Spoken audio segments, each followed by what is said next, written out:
মেয়ের যখন বিয়ে হয়ে যায় তখন কি মা বাবার প্রতি কোনো দায়িত্ব থাকে না? আর জামাই কি কখনো তার শাশুড়িকে আপন করে ভাবতে পারে? তো চলুন এই সম্বন্ধে একটি গল্প শুনে আসি। মেয়ে তার স্বামীকে বলছে, শিহাব কাল তো ছুটি, কালকে তুমি উত্তরের রুমটা খালি করে দিবে।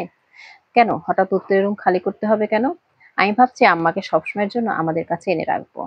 মা কয়েকদিনের জন্য আসবেন, উনি তোমার সাথে এক রুমে থাকলেই হয়, আমি না হয় সেই কয়েকদিন গেস্ট রুমেই থাকবো। শিহাব তুমি মনে হয় ভালো করে আমার কথা শোনোনি, আমি বলেছি আম্মাকে আমি সব সময়ের জন্য আমাদের কাছে এনে রাখবো। এইবার শিহাব মোবাইলের স্ক্রিন থেকে মুখ তুলে অবাক হয়ে আমার দিকে তাকিয়ে বলল, সে কি আম্মা আমাদের এখানে এসে কি করে থাকবেন? এই বাসায় তো শুধু তুমি আর আমি থাকি না, আমাদের বাবা মাও থাকেন। বাবা মা থাকলে কি হয়েছে শিহাব, তুমি একটু বাবা মাকে বুঝিয়ে বলো না। ভাইয়ারা আজকে সবাই মিলে ঠিক করেছে আম্মাকে বৃদ্ধাশ্রমে দিয়ে আসবে। আম্মা থাকলে নাকি ওদের অনেক অসুবিধা হয়, আম্মাকে দেখার জন্য আলাদা মানুষ লাগে। ওরা আম্মার জন্য সবাই একসাথে বেড়াতে যেতে পারছে না, তো আম্মু তো একা চলাফেরা করতে পারে না। আমি কিছুতে এটা মানতে পারছি না।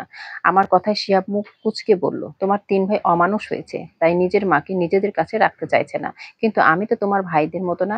এখন আমি যদি আম্মাকে এই বাড়িতে আনতে বলি আর মা বাবা যদি সেটা ভালোভাবে না নিয়ে অন্যভাবে নেয়, আর উনি যেহেতু ছেলের কাছে আছে তাই ছেলের বউয়ের ইচ্ছাতেই ওনাকে থাকতে হবে। আর তাছাড়া আত্মীয়রা কি বলবে? এইভাবে আমাদের সমাজে মেয়ের শ্বশুর বাড়িতে এসে কেউ থাকে? তুমি বরং ভাইয়াদেরকে বলো একজন মানুষ রেখে দিতে আম্মার কাজের জন্য, আমি মাসে মাসে টাকা দিয়ে দিব। মেয়ে হিসাবে এর থেকে বেশি আর তুমি কি করতে পারো বলো? শিহাবের কথা শুনে আমি হতভম্ব হয়ে গেলাম। কি বললে তুমি শিহাব? আমার আম্মাকে শুধু টাকা পাঠালেই আমার দায়িত্ব শেষ? শিহাব বলল, রিমা শোনো, তোমার আম্মার দেখাশোনা করার দায়িত্ব তোমার ভাইদের, তোমার না।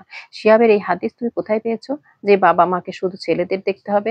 আমাদের ধর্মতে এমন কোনো কথা নেই। কোরআন শরীফে বহুবার বলা হয়েছে তোমরা তোমাদের বাবা মাকে প্রতি ভালো ব্যবহার করো, তাদের প্রতি তোমাদের দায়িত্ব সঠিকভাবে পালন করো। সব জায়গায় তো সন্তান শব্দটি ব্যবহার করা হয়েছে। আর সন্তান বলতে তো ছেলে মেয়ে দুজনকেই বোঝায় নাকি? কোথাও তো বলা হয়নি মেয়েদের বিয়ে হয়ে যাবে তাই বাবা মায়ের প্রতি মেয়েদের কোনো দায়িত্ব থাকবে না। মায়ের পায়ের নিচে বেহেশত কি শুধু ছেলেদের, মেয়েদের না? শিহাব তোমার মা যেমন তোমাকে 10 মাস পেটে ধরেছে, ঠিক তেমনি আমার আম্মাও আমাকে 10 মাস পেটে ধরেছে। তোমার জন্মের সময় তোমার মা যেমন কষ্ট পেয়েছে, আমি হতেও আমার মাম্মা কষ্ট পেয়েছে। তুমি তো ঠিকই তোমার দায়িত্ব পালন করছো, কিন্তু আমি, হ্যাঁ আমি মানি মেয়েদের বিয়ে হয়ে অন্য বাড়িতে যেতে হয় আর ছেলেরা বাবা মায়ের কাছেই থাকে। তাই আমাদের সমাজ এই নিয়ম করেছে কেন?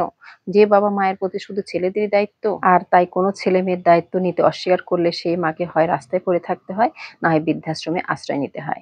শিহাব তুমি জানো আব্বা মারা যাওয়ার পরে আম্মা আমাদের কত কষ্ট করে আমাদের ভাই বোনদের মানুষ করেছে? সেই সবকিছুই আমার ৩ ভাই ভুলে গেছে। কিন্তু আমি কিছুই ভুলতে পারিনি। আমার ৩ ভাই বেহেশত পেতে চায় না। কিন্তু আমি যে বড্ড লোভী। আমি যে আমার বেহেশতে কাজের মানুষের ভরসায় ছেড়ে দিতে চাই না। তোমার মনে আছে আমাদের বড় মেয়ে হওয়ার পর মায়ের কষ্ট হবে ভেবে আমি আমার চাকরি ছেড়ে দিয়েছি। আমি কি কোনোদিন তোমার বাবা-মায়ের সাথে কোনো খারাপ ব্যবহার করেছি? আমি চেষ্টা করেছি আমার কোনো কাজে যেন কখনো ওরা না কষ্ট না পায়। তোমার বাবা-মাকে আমি দেখে রাখতে পারি। আর তুমি আমার আম্মাকে তোমার বাসায় এনে রাখতে চাইছো না। বলছো সমাজ কি বলবে? শিহাব তুমি ভুলে যেও না তোমারও কিন্তু ২ মেয়ে। আমি কাঁদতে কাঁদতে বারান্দায় চলে গেলাম। শিহাব রাগ করে রুম থেকে বের হয়ে গেল। অনেক রাত পর্যন্ত আমি আমার মেয়েদের ঘুমন্ত মুখের দিকে তাকিয়ে কাঁদলাম। ভাবলাম আমি এখন যেমন ইচ্ছে থাকার পরেও আমার আম্মার প্রতি কোনো দায়িত্ব পালন করতে পারছি না, ঠিক তেমনি আমার মেয়েরাও হয়তো চাইলেও একসময় আমার জন্য কিছুই করতে পারবে না। সকালে আমার মেয়েদের চেঁচামেচিতে আমার ঘুম ভেঙে গেল। তাকিয়ে দেখি আমার মেয়েরা ভালো জামাকাপড় পরে রেডি হয়ে আছে। বুঝতে পারলাম ছুটির দিন তাই শিহাব ওদের নিয়ে বাইরে যাবে। আমাকে উঠতে দেখে মেয়েরা হৈ হৈ করে বলতে লাগলো, মা তাড়াতাড়ি রেডি হও। আমরা সবাই রেডি, দাদু দিদাও রেডি। এই সময় শিহাব রুমে ঢুকেই বলল, এই যে রিমা, কিছুক্ষণ পরেই গাড়ি চলে আসবে। আমার বন্ধু রনির গাড়িটা চেয়েছি ওর কাছে, তুমি দেরি না করে রেডি হয়ে যাও। আমি বললাম কোথাও যাব না। এই সময় মা রুমের দরজায় দাঁড়িয়ে বললেন, বৌমা কি হলো? তোমার শ্বশুর আর আমি সেই কখন থেকে রেডি।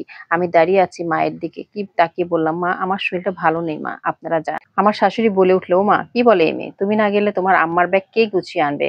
আমি বাবা ওইসব পারবো না, আমি শুধু আমার বোনটিকে ঘরে আনতে যাচ্ছি। মায়ের কথা শুনে আমি আমার মাকে জড়িয়ে ধরে হাউমাউ করে কাঁদতে লাগলাম। শিহাব আমার দিকে তাকিয়ে বলল, সরি রিমা, আমি ভুল ছিলাম। তোমার কথা ঠিক, মায়ের পায়ের নিচেই শুধু ছেলেদের বা মেয়েদের বেহেশত। কাল রাতে তোমার বলার কথাগুলো শুনে প্রথমে রাগ হলেও পরে ভেবে দেখলাম তুমি ভুল কিছু বলনি। পরে বাবা মায়ের কাছে নিয়ে সব বললাম। কথাগুলো শুনে মা বাবা দুজনেই এক বাক্য রাজি হয়ে গেল। এখন কান্নাকাটি থামিয়ে চলো, দেরি হয়ে যাচ্ছে তো। বিকালের মধ্যে আবার বাসায় ফিরতে হবে। আসলে এটি দায়িত্ব। মা বাবার দায়িত্ব ছেলে অথবা মেয়ে কারোর জন্য নির্দিষ্ট নয়। যে যেমন পারবে তাদের আমরা দেখে রাখতে পারবো। তো বন্ধুরা আমার গল্পটি ভালো লাগলে লাইক কমেন্ট শেয়ার করে দিও।